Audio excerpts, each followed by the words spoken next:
దేవి అహల్యాబాయి హోల్కర్ శతాబ్ది జయంతి ఉత్సవాల సందర్భంగా ఒంగోలు నగరంలో మహిళా మోర్చా ఆధ్వర్యంలో మహిళలతో భారీ ర్యాలీ నిర్వహించారు.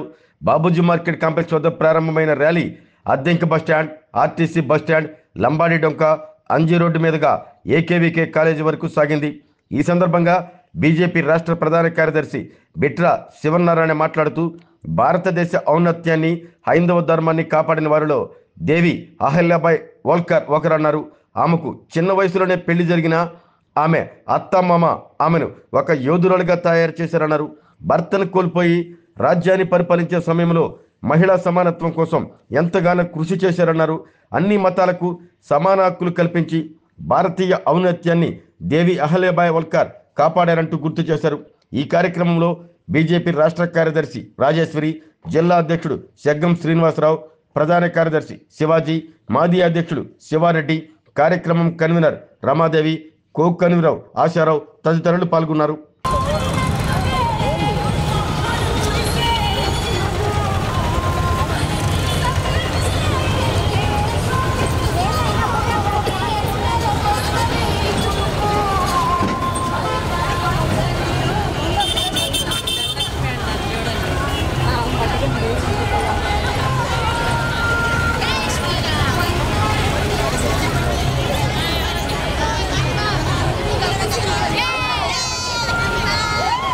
ప్రకాశం జిల్లా 21వ తారీఖు నుంచి కార్యక్రమాలు బాగా ఉధృతంగా జరుగుతున్నాయి.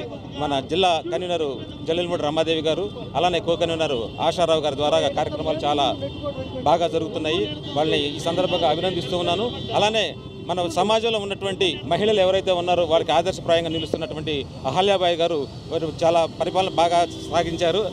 వారి యొక్క పరిపాలన, వాళ్ళ యొక్క ఆత్మధైర్యం ఈరోజు సమాజానికి చాలా అవసరమైన ఉద్దేశంతో భారతీయ జనతా పార్టీ ప్రతిష్టాత్మకంగా ఈ కార్యక్రమాన్ని తీసుకొని మన కాశ్మీర్లో జరిగినట్టయితే తీవ్రవాదులు ఎవరైతే వాళ్ళ స్థావరాలను ఇద్దరు మహిళలు ఎలా కూల్చారో అంత ధైర్యంతో మొక్కరు ధైర్యంతో ఉన్నారు. కాబట్టి అటువంటి మహిళలను ఆదర్శంగా తీసుకోవాలని చెప్పేసి తెలియజేస్తాం. గత 10 రోజుల నుంచి అహల్యాబాయి హోల్కర్, పుణ్యశ్లోక అహల్యాబాయి హోల్కర్ గారి కార్యక్రమాలు, జన్మదిన వేడుకలు జరుపుతున్నాము. 300 సంవత్సరాలు, రేపు మే 31వ తేదీకి వారు జన్మించి 300 సంవత్సరాల క్రితం జన్మించిన ఆవిడ పుట్టినరోజు ఇవాళ మనం ఎందుకు జరుపుకోవాల్సి వస్తుంది అంటే, ఆవిడ చేసిన మంచి కార్యక్రమాలు, చేపట్టిన పరిపాలన విధానము, ఆవిడ జీవిత విధానాన్ని 10 మందిలోకి తీసుకెళ్ళాలి.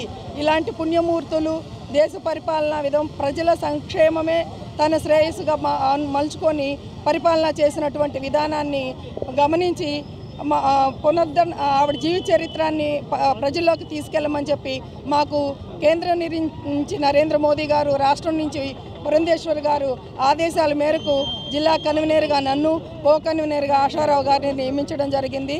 మేము గత 10 రోజుల నుంచి జిల్లా మొత్తం పర్యటన చేస్తూ ఈ కార్యక్రమాన్ని భారీ ఎత్తున చేపట్టి చేస్తున్నాము. మా పిలుపుకి జనాలందరూ స్పందించి, ముఖ్యంగా ఆడవాళ్ళందరూ, చాలా సోదరిమణులందరూ స్పందించి, మాతృమూర్తులందరూ స్పందించి వచ్చినందుకు వాళ్ళందరికీ కృతజ్ఞతలు ముందర తెలియజేసుకుంటున్నాను. ఇలాగే అడుగడుగునా మాకు సహకరించాలని కోరుకుంటున్నాను. దాదాపుగా 10-12 రోజుల నుంచి భారతీయ జనతా పార్టీ నరేంద్ర మోడీ గారి సారథ్యంలో అహల్యాబాయి హోల్కర్ గారి 300వ శత జయంతి ఉత్సవాలు జరపమని భారతదేశం అంతటా ఆదేశించడం జరిగింది. దాని మీదట భారతదేశంలోనే ప్రతి రాష్ట్రాల్లో, ప్రతి జిల్లాల్లో, ప్రతి మండలాల్లో, ప్రతి గ్రామాల్లో కూడా అహల్యాబాయి ఉత్సవాలు ఘనంగా జరుపుకుంటున్నారు. ఆమె 1725వ సంవత్సరంలో జన్మించడం, ఆ తర్వాత తక్కువ వయసులోనే మ్యారేజ్ చేసుకోవటం, ఎన్నో ఇబ్బందులు ఎదుర్కొన్నటువంటి మహిళ.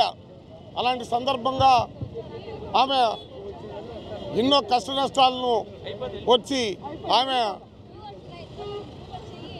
ఈ దేశాన్ని, ఆ ఇండోర్ని ఎలా సాధించాలి అనే ఆలోచన మీద ముందుకెళ్ళటం జరిగింది.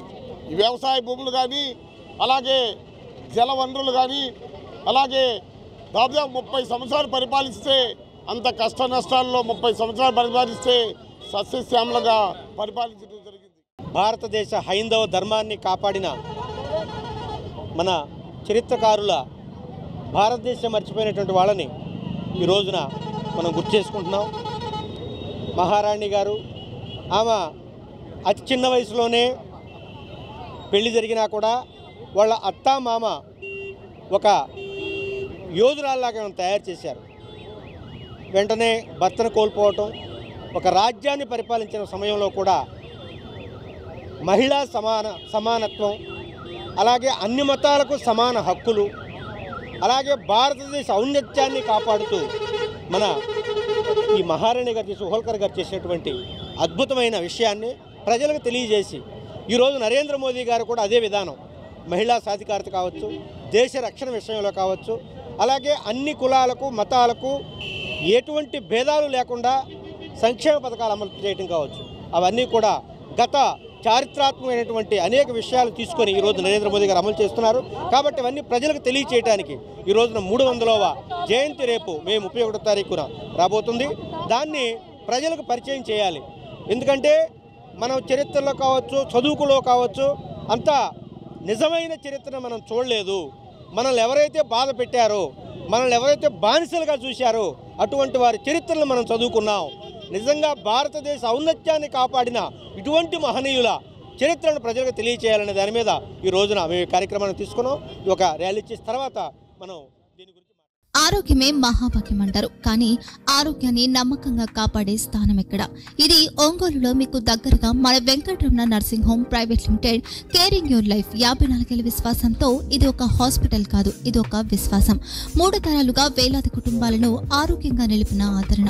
మా నిపుణుల వైద్య బృందం మా దగ్గర అనుభవం కలిగిన బృందంలో అందించే సేవలు neuro surgery, general medicine, diabetes, pulmonologist, general surgery, ophthalmology, urology, orthopaedic, ENT, paediatrics, dental surgery, anaesthesiology, gynaecology, cardiology, emergency మరియు క్రిటికల్ కేర్. ఒంగోలులో ఆరోగ్యానికి ఒక కొత్త శకం ప్రారంభమవుతుంది. వెంకటరమణ ఐ హాస్పిటల్ ప్రారంభించబడింది. కంటి ఆరోగ్యానికి ప్రత్యేక పరిష్కారంగా ప్రభుత్వ ఉద్యోగులు, రిటైర్డ్ ఉద్యోగులు మరియు వారి కుటుంబ సభ్యుల కోసం ఈహెచ్ఎస్ ద్వారా వైద్యం. క్యాష్లెస్ సేవలు Medi Assist, Star, GHPL, Aditya Birla, Bajaj Allianz మరియు ఇతర ప్రముఖ హెల్త్ స్కీమ్లు అందుబాటులో ఉన్నాయి. ఆరోగ్యశ్రీ, డాక్టర్ ఎన్టీఆర్ వైద్య సేవా నిధి అందుబాటులో ఉన్నాయి. చిరునామా ఆర్టీసీ బస్టాండ్ ఎదురుగా, Kurnool road, Ongole. Phone number 08592282623, cell number 9100679099, eye hospital number 9866484770, website www.venkatramanarsinghome.com, Facebook www.facebook.com/pkrnh. Venkataramana nursing home, 3 తరాల విశ్వాసం, నూతనతతో కూడిన సేవ. మేము కేవలం చికిత్స చేయము, మేము శ్రద్ధ వహిస్తాం, పరిరక్షిస్తాం. సేవ చేయడం మాకు ధ్యేయం.